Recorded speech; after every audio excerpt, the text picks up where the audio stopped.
Good afternoon समस्त को आम चैनल को मुझे स्वागत करुच्ची आपण नायक सर। यहाँ आमर हूँ 6 नंबर जिके क्लास। आ पूर्व अलरेडी 5टा जिके क्लास सरी। सकाଳେ आम गोटे मैथ क्लास गोटे जिके क्लास करते आशा करी सब तुम देखी सारी। बर्तमान यहाँ स्टार्ट करवा। देख तुम इंपोर्टाट जिके क्वेश्चन रोचे प्रत्येक क्लास रे देखिकी थर तक रिवाइज करदे है।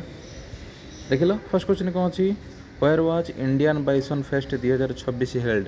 इंडियन बाइसन फेस्ट बाइसन कौन कि बाइसन तुम हूँ गौर बोली गोटे गोटे कौन पशु गोटे है नेट्रे यदि मार बाइसन कि एटा महिष भाया देखा टे है कि तो इंडियन बाइसन फेस्ट जोटा कि तुम सेकेंड एडिशन ओडिशार से जो डेब्रीगढ़ वाइल्ड लाइफ सेंचुरी जोटा तुम बरगढ़ अच्छी से होता जब पचारे कौ स्टेट ओडिशा जदि पचार कौ जगह से तुम लिख कौन बरगढ़ लिख है।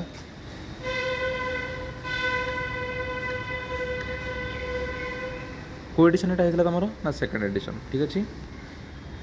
Which of the following nuclear power plants is located in Tamil Nadu.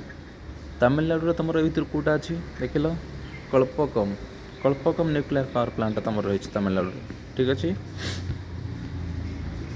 Which among the following is the largest mica producing state of India। India रो सबुठु अधिक माइका कोटी प्रोड्यूस हुए ना तुम आंध्र प्रदेश रे नेल्लोर माइन्स गोटे अच्छी से तुम बहुत माइका उत्पादन होता है ठीक अच्छे। The Keibul Lamjao the only floating national park in the world is in. Keibul Lamjao floating national park गोटे भासमान अवस्था नेशनल पार्क जोटा कि तुम कौटी रही मणिपुर रही तुम यहाँ cable लमजाओटा। What is the scientific name of the national bird peacock of India।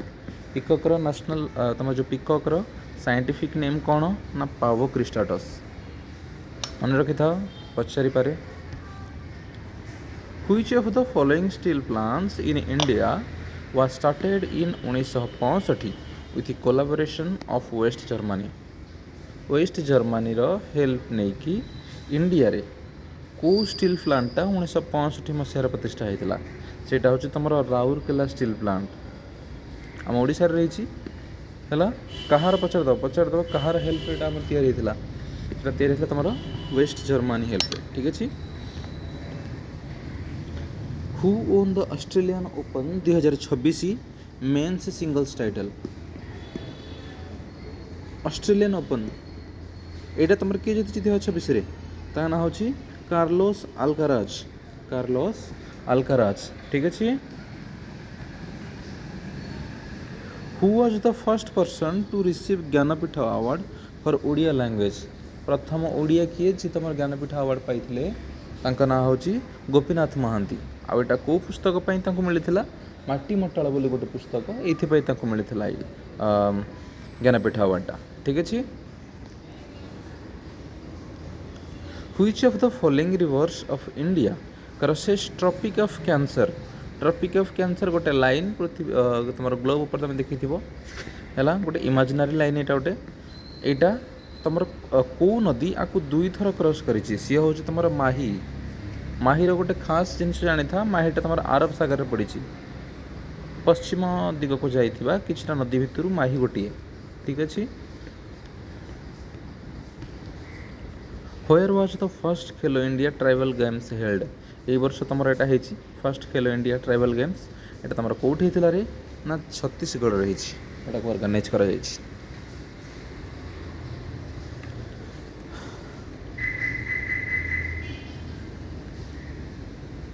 Which of the following Odia novels is considered to be the first Indian novel to deal with the exploitations of landless peasants by the feudal lords। तुमर जो मैंने भूमिहीन कृषक थे से time ऊपर अत्याचार विषय कौ पुस्तकटा लिखा जाइए कौ नोवेलटा उपन्यासटा से हूँ तुम 6 मण 8 गुंठ किए तुम लिखिं ये ना ना हूँ फकीर मोहन सेनापति ठीक अच्छे। Champaran Satyagraha was launched in which of the following years. ये चंपारण सत्याग्रह तुम गांधीजी भारत में प्रथम आंदोलन ठीक अच्छे। यहाँ तुम कौटी सरी कौ मसीह होता ना 1917 मसीह जानी था। चंपारणटा तुम बिहार में रही ठीक अच्छे। The east India company established it's first factory in India at dash. East India company British east India company जोटा तार प्रथम फैक्ट्री से कौटी प्रतिष्ठा करथिला ना सूरत रे प्रतिष्ठा कराइथिला। Who was the founder of Sanatan Mahima Dharma प्रतिष्ठाता Odisha रे तुम किए प्रतिष्ठा करथिले तांका नाम होची महिमा गोस्वामी बोली लिखिथिबो ऑप्शन रे कि महिमा स्वामी जति थिबो तुम सेटा भी मारि परिबो। महिमा गोसाई थाई पर दरकार पड़े है। The panchayat Raj was first adopted by which of the following states. प्रथम करी पंचायत राज को स्टेट रे एटा को अप्लाई कराइथिला ना सेटा होची तुमरा राजस्थान रे पंचायत राज सिस्टम को प्रथम सेठी अप्लाई कराइथिला। Who among the following was the first chief election commissioner of India. India रो प्रथम चीफ इलेक्शन कमिश्नर निर्वाचन आयुक्त प्रथम मुख्य निर्वाचन आयुक्त तांका नाम होची सुकुमार सेन। मन रखि था। Presidents rule is mentioned in article dash of the Indian constitution. भारतीय संविधान रो को धारे तमर लिखाई प्रेसिडेंट रूल विषय सेटा होची 356। ठीक अच्छे। What is the periodicity of Halley's comet. हालिंग का धूमकेतु केते वर्ष रे थरे आसे रे 75 रु 76 वर्ष रे थरे आसे एटा। ठीक अच्छे।